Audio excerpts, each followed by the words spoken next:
Liv Morgan just revealed something that WWE fans didn't know. In this video, I'm going to tell you exactly what that is. And to be honest, I didn't even know this. So this was actually a quite surprise for me, considering I'm a pretty big Liv Morgan fan. Because she's done so much in WWE in the last few months that has really changed the game. It's changed her career. It's changed the trajectory of the company, its storylines, and people who have surrounded her in this storyline, because where we have come from to where we are now is truly remarkable. If you look at the way that Liv Morgan has changed the face of Monday Night Raw, it is remarkable. We have come so far with Liv Morgan. Think about this. This is the timeline of Liv Morgan's last year. She was sidelined with an injury, written off of television, missed multiple months due to said injury, got arrested in December of 2023 on a BS charge, which was eventually dropped. She returned at the Royal Rumble in the Women's Royal Rumble match. She declared that she was going on a Liv Morgan revenge tour. She proceeded to have a pretty notable and lengthy feud with Becky Lynch that helped her rise up to the occasion. WWE kept her off of WrestleMania, whether you want to look at that as a positive or a negative, whether they were trying to protect her or they just didn't have anything for her. She then proceeded to go right into a feud with Rhea Ripley coming out of WrestleMania, which was going to be a short-term thing. She proceeds to injure Rhea Ripley. Ripley has to vacate the Women's World title due to an AC joint sprain in her shoulder. She proceeds to feud with Becky Lynch yet again after being screwed out of a Women's World title victory in a Battle Royale in a Monday Night Raw episode. She flies all the way to Saudi Arabia.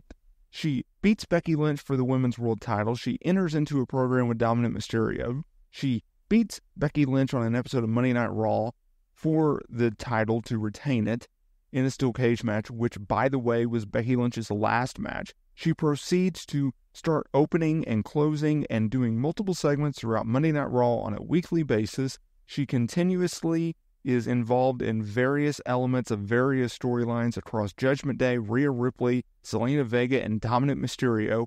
And now she is headed towards a match with Rhea Ripley, who is now back on WWE television at SummerSlam on August 3rd in Cleveland. Wow. You talk about it last year. We have come from the unknown, the forgotten, they're not doing anything with Liv, all the way to she is a megastar. She's the face of Monday Night Raw, and she has just completely reinvented herself, right? Like, that is what Liv Morgan has done. So that leads us to today's video, because I didn't know this, and I thought this was actually quite interesting. So Liv Morgan, she was doing an interview with US Magazine, and she says that she was obsessed with John Cena growing up, and then she proceeded to talk about John Cena's retirement. Now, at Money in the Bank, Cena, he came out, he made a surprise appearance, he declared he was going to retire, and then confusion broke out, because his wording was very confusing, and it took a promo and a press conference and multiple reports to clarify what he actually meant. John Cena is not retiring right this second, no.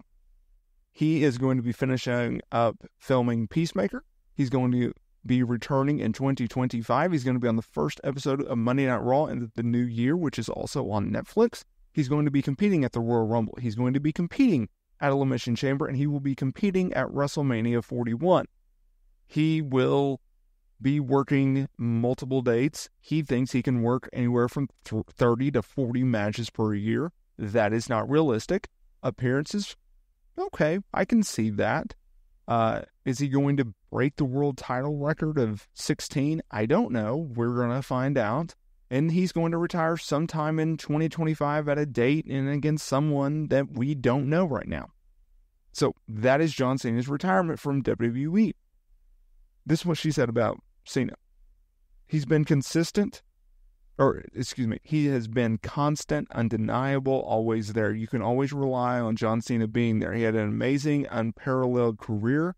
I think he deserves to live the rest of his life exactly how he wants. He's given so much, and we'll really miss him. And she's absolutely right, because John Cena has been someone that WWE has relied on for many, many years. He was the workhorse. He was the face of the company. He was the brand in a lot of ways.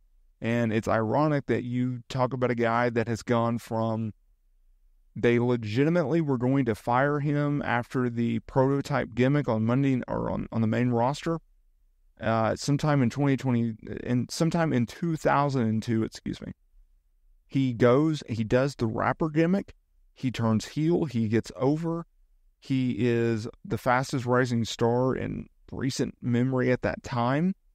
This was at the time where it was just coming off of Brock Lesnar, who was pushed to the freaking moon on SmackDown. He makes a name for himself in that role. He feuds with the likes of Booker T and The Undertaker and Carlito throughout 2003 to 2004. He then proceeds to challenge and defeat JBL at WrestleMania 21 for the WWE Championship, and he launches into a stratosphere. He launches into being the biggest star that the company has to offer. He holds the WWE Championship 16 times. Obviously, we're including the world title, but you get what I'm saying. And despite the fact that he would get booed and cheered at the same exact time, depending on the age demographic in which you were in, he was super duper over with the younger fan base, while he was absolutely villainized by the older crowd. John Cena, he remained a babyface, whether you liked him or you didn't like him, whether you supported him or you doubted him. And I think the reason that WWE never turned him heel, although he has claimed that he got close, he has claimed that WWE at one point had plans, I think the reason why he never actually turned heel was the fact that Vince McMahon was scared. He was scared at a time where he only had really one top mega babyface, and that was John Cena. And he sells a ton of merchandise, and he has his Make-A-Wish commitments and everything like that. And I think at the end of the day, Vince McMahon was just simply WrestleSTAR fam to turn John Cena. A few news and notes here. First of all, make sure to hit that subscribe button and hit that notification bell so you are notified every single time we upload new wrestling content here to the channel. Also, if you would like to further support the channel and my family, please consider dropping some money on a membership, subscribing to that.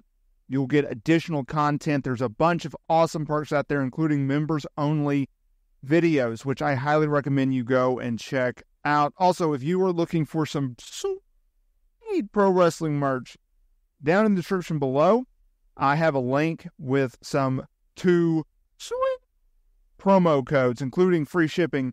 All that information down in the description below. Thank you so much for changing my life, my family's life, and supporting the channel.